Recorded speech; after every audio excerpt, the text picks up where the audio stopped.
কোনো business account আমরা fridge করি না, কারণ কোনো বিজনেসকে আমরা আটকাবো না, যদিও তারা দোষী, কিন্তু বিজনেসকে আমরা আটকাবো না। আমরা যেটা করছি বিজনেসকে রিং ফেন্স করার চেষ্টা করছি, অর্থাৎ বিজনেসের মাধ্যমে যেন টাকা ডাইভার্ট না হয় সেইটা ঠিক রেখে বিজনেসকে চলতে দেওয়া।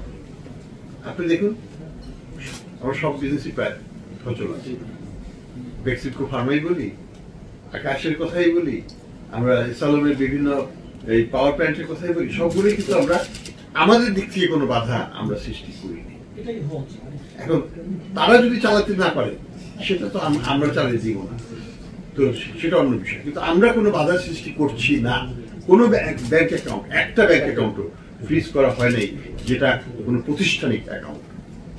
এবং আমাদের লক্ষ্যটা কি, অ্যাসেট গুলো যেন ক্যাশ হয়ে আবার বাইরে চলে না যায়, অন্য জায়গায় চলে যায়, এটাকে ওইখানেই আটকে রাখা, ওই জুরিসডিকশনের মধ্যে রাখা।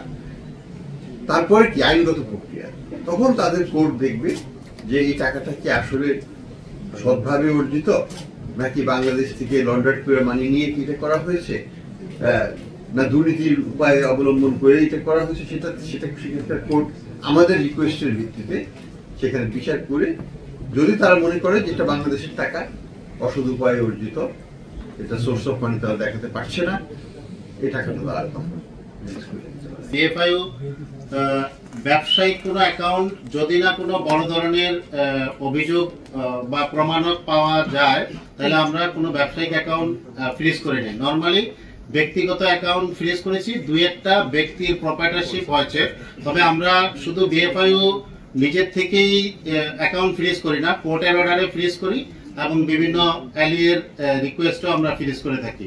সো এখানে মাল্টিপল মেকানিজম ইজ দেয়ার, আপনাকে জানতে হবে যে আসলে কোন কারণে আমরা এটা করেছি। Thank you.